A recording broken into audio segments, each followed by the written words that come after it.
Bienvenidos a un nuevo podcast de SOGUF. Mi nombre es María José Méndez, soy oncóloga médica del Hospital Universitario Reina Sofía de Córdoba y conmigo se encuentra, como siempre, la doctora Begoña Pérez Valderrama, oncóloga médica del Hospital Universitario Virgen del Rocío de Sevilla. Hola, Bego. ¿Qué tal, María-Jo? Bueno, acompañándonos en esta edición se encuentra con nosotros un experto oncólogo en el tratamiento de los tumores geniturinarios, ya avezado en estos lares, que es el doctor Ovidio Fernández del Complejo Hospitalario Universitario de Orense. Bienvenido, Ovidio, a este podcast. Hola a las dos y muchas gracias por la invitación. Bueno, ya por último vamos a hablar de los trabajos más importantes de cáncer urotelial que se ha presentado en esta edición del Congreso Americano de Oncología Médica en ASCO-GU, que este año ha sido en formato mixto, presencial y virtual, los días 17 al 19 de febrero. Ovidio, ¿qué nos destacarías tú de todo lo que se ha presentado en urotelio este año? Bueno, pues este año se han presentado trabajos fundamentalmente en el área de tumores uroteliales avanzados. No ha habido grandes novedades en tumores no musculoinvasivos o tratamiento perioperatorio. Y dentro del área de tumores avanzados, yo destacaría los estudios relativos a los inhibidores de PARP. Hay tres estudios fundamentales: el estudio Bayou, el estudio Atlantis y el estudio MIT-URO12, donde se evalúan distintos agentes que son inhibidores de PARP. El primer estudio es el estudio Bayou, que es un estudio fase 2 que evalúa en primera línea de tratamiento en pacientes unfit para platino la combinación de durvalumab y olaparib versus el tratamiento con durvalumab. Este estudio se estratifica fundamentalmente en función de la presencia de mutaciones en genes de reparación del DNA. Yo creo que esto es un dato muy importante tener en cuenta en los resultados y tiene como objetivo principal la supervivencia libre de progresión en el conjunto de la población. Destacar de este estudio fundamentalmente que no existen diferencias significativas en el conjunto de la población en supervivencia libre de progresión entre el tratamiento de combinación de durvalumab o olaparib versus durvalumab. Sin embargo, sí es interesante destacar que cuando se analiza un análisis preespecificado de los pacientes que presentan mutaciones, que son aproximadamente un 20%, en este grupo de pacientes sí se objetivan diferencias que son significativas y que son favorables a la combinación de durvalumab y olaparib.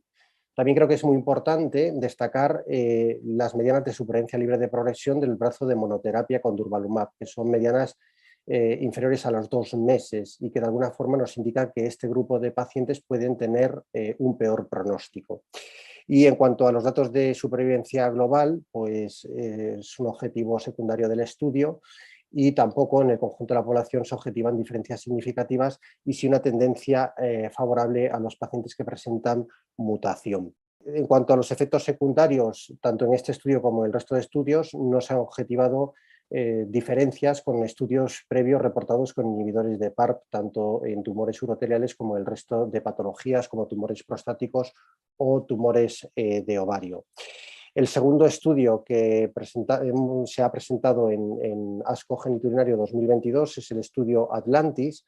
Este estudio evalúa el papel de rucaparib en pacientes que han recibido un tratamiento previo basado en platino y que presentan beneficio clínico en términos de respuesta completa, parcial o estabilización. En este estudio se compara el tratamiento con rucaparib versus tratamiento con placebo en este grupo de pacientes y también tiene como objetivo principal la supervivencia libre de progresión,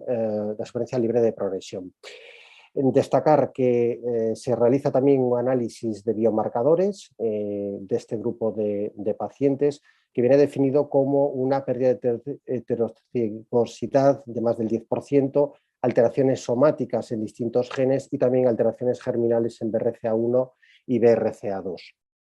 Como decía, el objetivo principal es la supervivencia libre de progresión y este estudio tampoco demuestra un beneficio en supervivencia libre de progresión en el tratamiento con rucaparib versus placebo. También es importante destacar el comportamiento del brazo placebo en este estudio comparativamente con los datos, por ejemplo, que tenemos en el estudio Javelin con avelumab. En este estudio se objetiva que la supervivencia libre de progresión del brazo placebo es superior a la reportada en el estudio Javelin. Y también, de nuevo, destacar que en términos de efectos secundarios no se han objetivado diferencias respecto a los estudios previos presentados previamente. Y por último, el estudio italiano MIT-URO12, en el que también tiene un diseño similar al estudio anterior. Es un estudio de mantenimiento en pacientes que han recibido un tratamiento previo basado en platino, que también han obtenido beneficio clínico, y en el que los pacientes se autorizan a recibir tratamiento con niraparib, 300 o 200 miligramos, versus el mejor tratamiento de soporte. En este estudio, de nuevo, no se objetivan diferencias significativas en supervivencia libre de progresión entre el brazo de tratamiento con rucaparib y el tratamiento con placebo. Y estos son los 3 estudios principales, un estudio en primera línea de combinación y 2 estudios de mantenimiento. Bueno, si quieres podemos empezar con el Bayuno. Bueno, en principio estudio negativo, pero PFS significativa, ¿no? o relevante en pacientes que tienen alteraciones de genes, ¿no? Del sistema de reparación. Efectivamente. ¿Tú crees que estos resultados justifican hacer un fase 3 en este porcentaje de pacientes con alteraciones de DNA? Yo creo que son resultados muy interesantes en este subgrupo de población. Desde luego que el conjunto de población es un estudio negativo, pero sí que creo que es un análisis generador de hipótesis para este grupo de pacientes, ¿no? Al ser un análisis preespecificado y los resultados de supervivencia libre de progresión, yo creo que sí que invitan a realizar un estudio fase 3 que puede tener dificultades, sobre todo a la hora de poder obtener pacientes que tengan estas mutaciones. Yo creo que necesitaríamos un año muy importante en el screening, pero sí creo que justifican el desarrollo de estudio fase 3 prospectivo para evaluar la combinación de durvalumab y olaparib. Porque revisando un poco los datos de los 3 estudios, en realidad el porcentaje de alteraciones de genes de reparación de DNA parece que es inferior a lo que se había reportado en el TCGA, ¿no? Que parecía que eran más de un 30%, y resulta que en estos estudios no llega, en el Bayusi un 20% me parece, sí. Los otros por ahí está.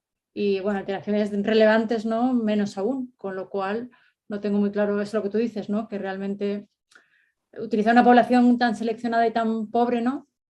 Efectivamente, a ver, yo creo que el porcentaje reportado es inferior a las series históricas, y como comentabas tú, Begoña, inferior a lo reportado en el TCGI.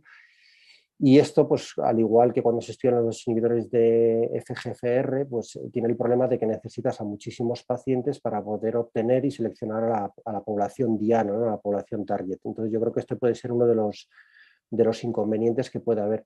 Sin embargo, yo creo que los resultados sí que de alguna forma invitan a realizar, pues, un estudio dirigido y seleccionado, que es al final lo que buscamos en tumores uroteliales. Hasta ahora es curioso, ¿no? Que ningún estudio molecularmente dirigido en vejiga tiene datos muy prometedores, ¿no? En el BISCAI ocurrió lo mismo, en el estudio con la Patini HER2 positivo tampoco, ¿no? ¿A qué crees que es debido? ¿A que no es tan frecuente encontrar las mutaciones y que es muy difícil, la técnica que se usa para determinarla? Yo creo que probablemente sea un conjunto de variables, ¿no? Entre ellas las que has comentado tú, María José, y luego lo que es también llamativo son las medidas de supervivencia libre de progresión de casi todos los estudios en conjunto y, como comentaba antes Begoña, siendo dirigidas a una población diana e incluso en primera línea de tratamiento, son medianas de tratamiento limitadas. Entonces, bueno, quizás la actividad que pueda tener también en tumores uroteriales es inferior a la que puede haber en otros tumores como en tumores ováricos. Además de eso, pues bueno, es también yo creo que importante la determinación, dónde hacerla, cuándo hacerla, somática, germinal, es decir, yo creo que son las cuestiones que siempre nos planteamos y que pueden tener relevancia. ¿Sabes si aquí hay algún gen más relevante que otro? Por ejemplo, como en próstata, que parece que BRCA1-2 es más relevante. Aquí, ¿sabes si hay algún gen más relevante? O que yo sepa no, pero no sé si tú... En principio, con los datos que he revisado, no lo hay. Aparte que la N es muy limitada para poder obtener conclusiones, pero no hay, con los datos presentados, ningún gen en el cual se objetive una actividad más relevante de los inhibidores de PARP o de la combinación respecto al resto de genes. ¿Y tú crees que merecería la pena? Porque en el fondo, en los estudios estos de mantenimiento también está seleccionando, ¿no? Una población que sabes que va a ser más respondedora a platino, ¿no? Porque los que tienen alteraciones de genes en DNA también sabemos que son más sensibles a platino. Pero quizás si lo metemos con el Bayou, quizá hacer un estudio de mantenimiento de inmuno con inhibidor de PARP tendría más sentido, ¿no?, que hacer un inhibidor de PARP en monoterapia, ¿no? Pues probablemente, es decir, con los resultados que tenemos y haciendo una selección de pacientes parece que hay una actividad sinérgica del tratamiento inmunoterápico con un tratamiento de inhibidores de PARP y yo creo que es una estrategia muy atractiva que se podría desarrollar, es decir, un mantenimiento en una población seleccionada de la combinación. Y hay más novedades relativas también a tumores uroteriales avanzados. Yo creo que es importante, en primer lugar, la actualización a más de 2 años del estudio de Abelin 100 por la trascendencia que tiene el seguimiento de este tipo de estudios y en el cual pues, se confirman y se consolidan los datos relativos al tratamiento de mantenimiento. Van en línea a los datos presentados previamente. Yo creo que aquí el mantenimiento es importante y el mantenimiento y el seguimiento en el tiempo de la estrategia de mantenimiento. Yo creo que es muy relevante, se mantiene el beneficio en todos los subgrupos poblacionales, no hay nuevas toxicidades reportadas a mayor plazo y por otra parte también es importante analizar el uso de terapias posteriores, ¿no?, que es superior en el brazo de tratamiento con mejor tratamiento de soporte versus tratamiento con avelumab, es de un 72 y de un 52%, ¿no? A pesar de estas diferencias en la utilización de agentes posteriores, que es de un 20%, se mantienen las diferencias en supervivencia global, con lo cual yo creo que consolida los resultados y la eficacia del tratamiento de mantenimiento con avelumab.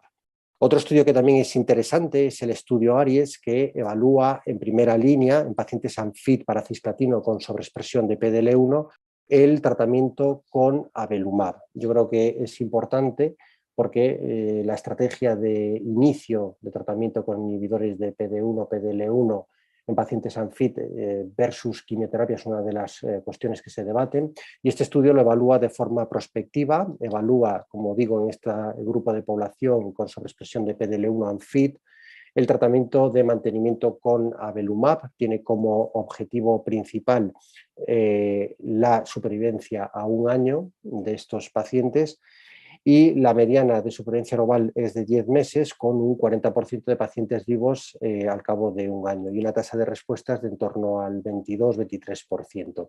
También es destacable que aquellos pacientes que reciben al menos 3 ciclos tienen medianas de supervivencia, al menos numéricamente, superiores a las del conjunto de población. Por tanto, de alguna forma también yo creo que es una selección de pacientes, de aquellos pacientes que no tienen una caída inicial en el tratamiento con inmunoterapia, que sabemos que ocurre en primera línea.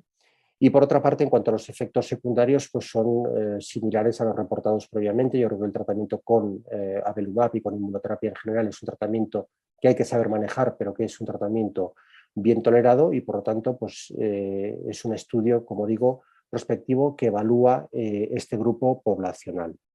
Otro de los estudios que me parece interesante es el estudio LIP-011, que es un estudio que evalúa la combinación de pembrolizumab y lenvatinib a dosis de 20 miligramos día, que es un tratamiento, un inhibidor multiquinasa que tiene indicación en cáncer renal y en cáncer de tiroides, y evalúa en primera línea de tratamiento en pacientes inelegibles para cisplatino con sobreexpresión de PDL1 la combinación de pembrolizumab-lenvatinib versus tratamiento con pembrolizumab. Este es un estudio que tiene como objetivos principales la supervivencia global y la supervivencia libre de progresión de la combinación versus la monoterapia. Yo creo que es importante destacar la población de este estudio. Hay un 80% de pacientes con ECOG2 y un 75% de pacientes con enfermedad visceral.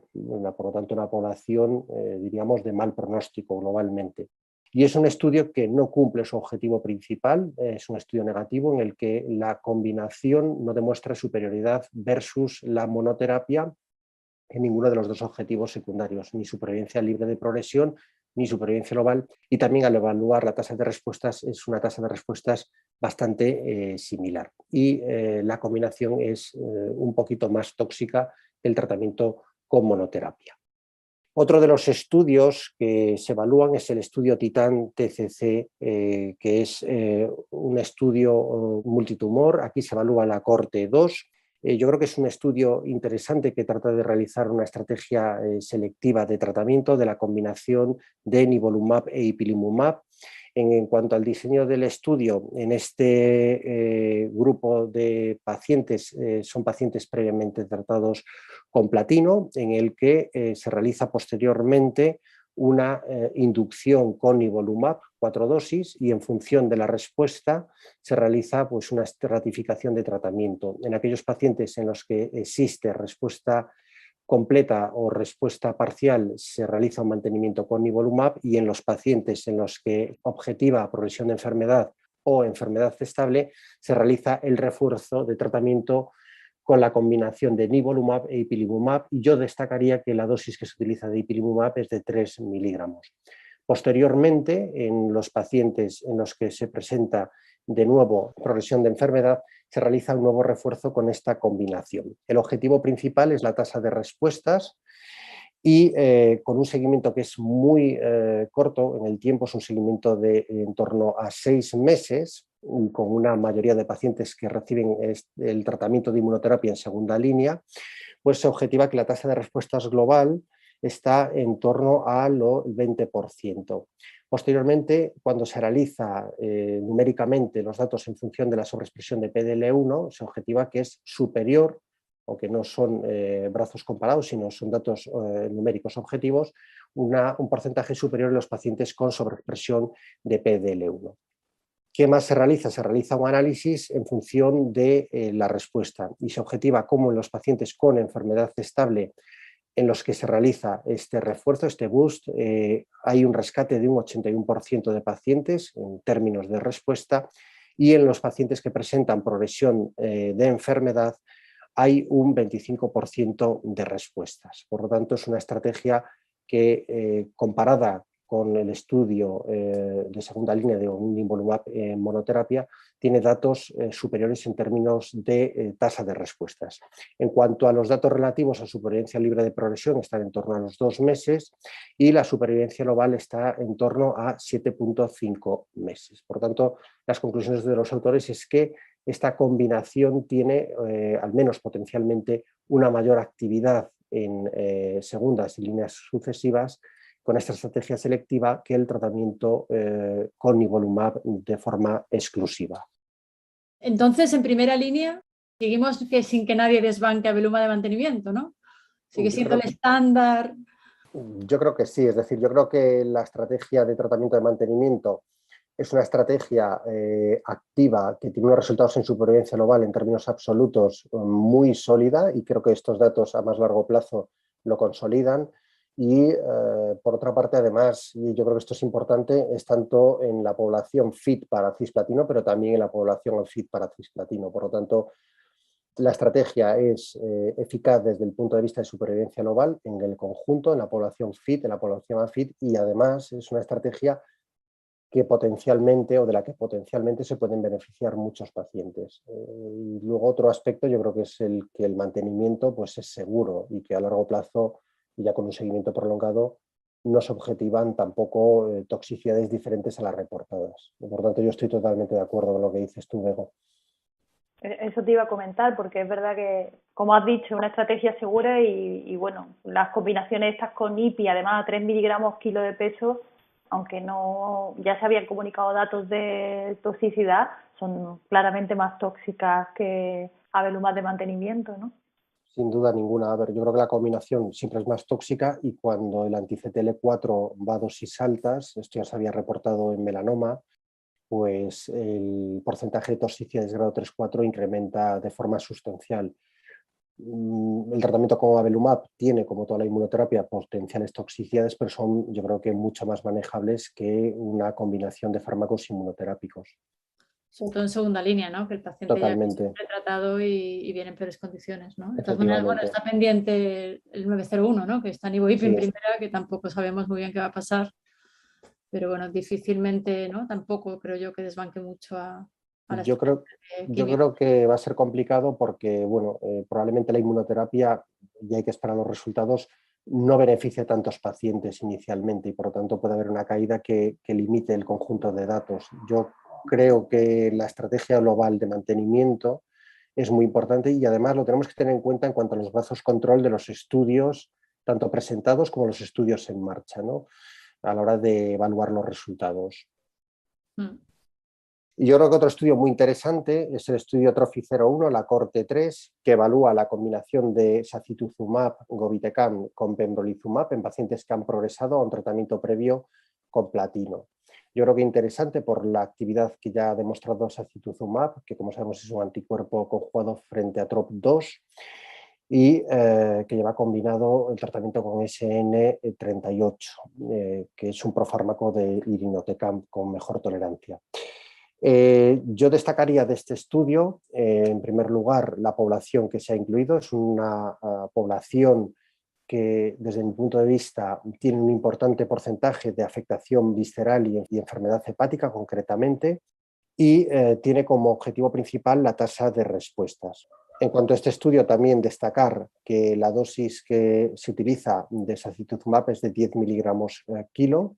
Y en cuanto a los resultados, indicar que la tasa de respuestas es del 34%, con una mediana de supervivencia libre de progresión del 47%.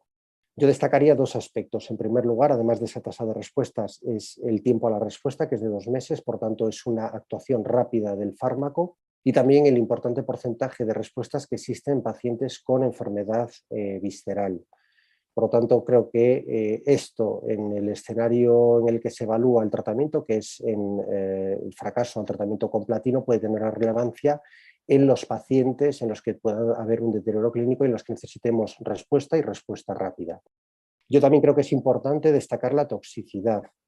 Como sabemos, sacituzumab es un fármaco que tiene toxicidad fundamentalmente hematológica en forma de neutropenia, leucopenia, anemia y trombopenia, y también la diarrea. Por lo tanto, yo creo que es un fármaco que de alguna forma tenemos que seleccionar a los pacientes a los que vamos a administrar este tratamiento. Pero globalmente creo que son resultados prometedores de la combinación.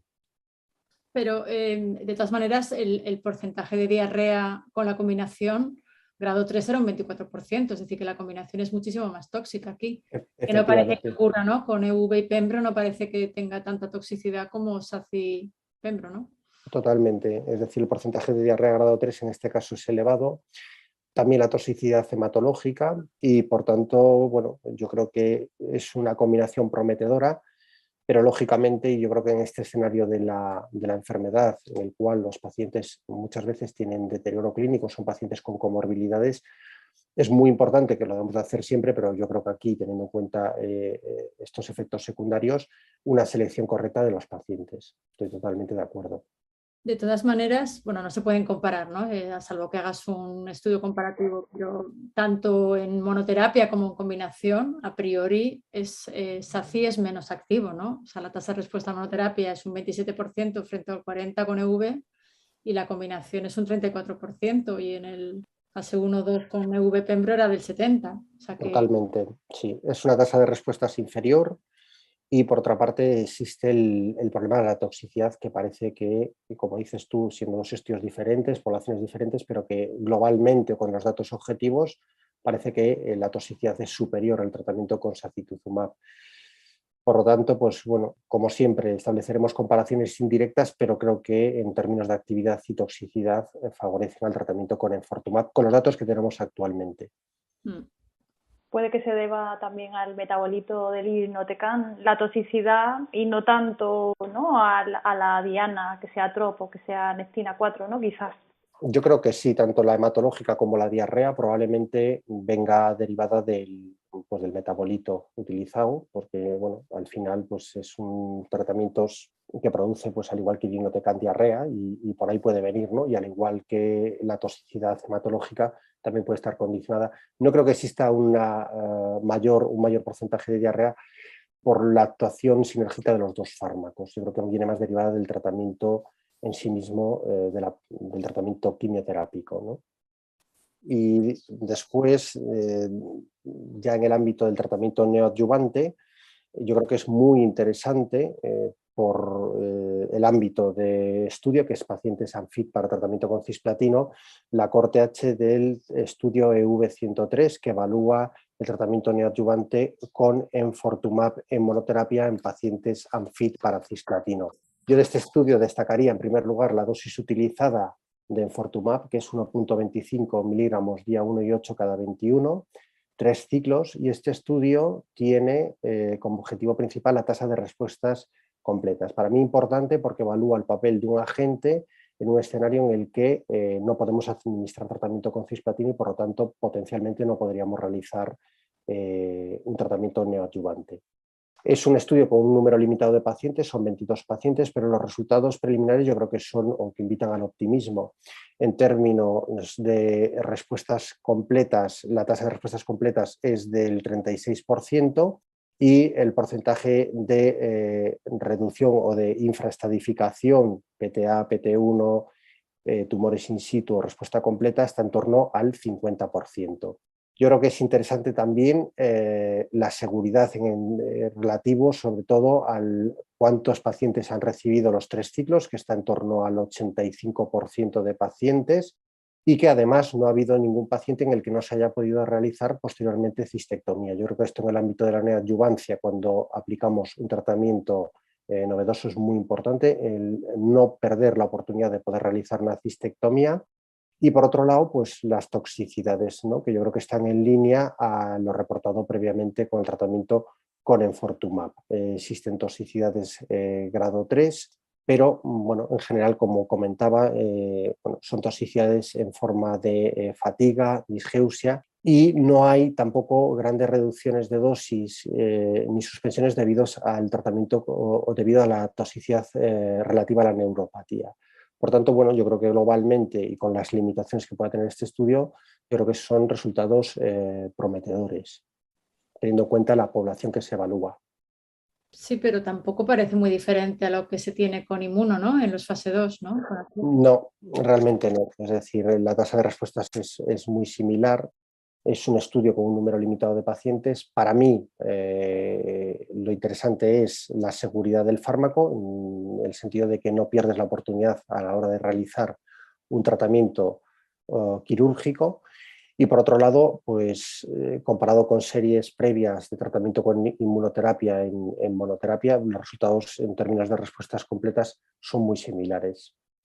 Lo que sí que es verdad, un poco un punto a favor, ¿no? Que tiene más porcentaje de T3, T4, ¿no? Que otros estudios. Efectivamente, sobre todo de T3, ¿no? La gran mayoría de pacientes tienen estadios T2, pero hay un porcentaje que está en torno al 25% aproximadamente de pacientes con T3, que son tumores de peor pronóstico, y bueno, yo creo que es superior a la media o a los pacientes con T3 incluidos en otros estudios. Por tanto, potencialmente un mayor porcentaje de pacientes con peor pronóstico. Sería también un aspecto diferencial relevante. Pero bueno, es un estudio también pues, que tenemos que tener en cuenta las limitaciones en cuanto al número de pacientes y bueno, son, como digo, resultados preliminares. ¿No crees que es difícil encontrar este tipo de pacientes que sean fit para platino, pero que luego sí sea quirúrgico, ¿no? Es como yo he visto una gran cantidad de estudios que se están haciendo de neoadyuvancia en este tipo de pacientes y tampoco lo veo tan fácil de encontrar, ¿no? Pacientes no candidatos a quimioterapia, pero que luego sí sea quirúrgico, ¿no? Porque normalmente es como que se unen las dos situaciones, al menos los pacientes que yo veo. Sí, yo creo que también hay que tener en cuenta por qué son inelegibles para cisplatino, ¿no? Yo creo que esto es un aspecto clave. Muchas veces el paciente inelegible para cisplatino es también inelegible para realizar una cistectomía, pues por su estado general o por sus comorbilidades. Y en otras ocasiones, y estos pacientes sí podrían ser tributarios, son los pacientes en los que existe disfunción renal y en los que no puedes realizar un tratamiento con cisplatino. Yo creo que este sí es el campo en el que habría que intentar optimizar algún tipo de tratamiento sistémico, pero bueno, sí que es una población más frágil y en la que hay que tener en cuenta las toxicidades. Hay una población límite, ¿no? Que yo diría que está en el aclaramiento está entre 50 y 60, que incluso hay estudios que te permiten hacer el split dose de cisplatino, en otros no. Y yo creo que esa población es un poco, que es verdad que es difícil, pero sería como la candidata a este tipo de estudios, ¿no? De todas maneras, ahora está el B15, ¿no? Que compara EV-Pembro frente a cisplatino gencitabina. Esto sí que es población con aclaramiento mayor de 60. Mayor de 60, efectivamente. Sí. Habrá que ver, ¿no? ¿Qué pasa con EV? Si pasa como metastásica, desde luego la combinación tiene todas las de ganar, pero bueno, habrá que verlo, ¿no? En neoadyuvancia, que es una población distinta también. Totalmente. Yo creo que sí. Y luego, pues yo creo que la heterogeneidad de la población ANFID, ¿no? Y por qué el paciente es ANFID. Yo creo que eso es muy importante. ¿Cómo lo definimos? Si es por estado general, desde luego que los pacientes probablemente no sean tributarios a realizar una cistectomía por las morbimortalidades que tiene la cirugía. Y luego lo que comentaba Bego, ¿no? Es decir, el grupo de pacientes que podríamos decir borderline, que tienen aclaramientos justitos en los que probablemente no puedas administrar cisplatino o sí cisplatino fraccionado. Y a mí me parece este un escenario importante, probablemente difícil de reclutar en ensayos clínicos porque bueno, es un grupo muy seleccionado, pero bueno, lógicamente es un grupo que existe en la práctica asistencial y que me parece muy atractivo. Sí, estoy de acuerdo. Bueno, pues nada, Ovidio, muchas gracias de nuevo por tu magnífico resumen. Gracias por estar otra vez más en un nuevo podcast. Y sin más, nos despedimos hasta el siguiente podcast. Un abrazo a todos.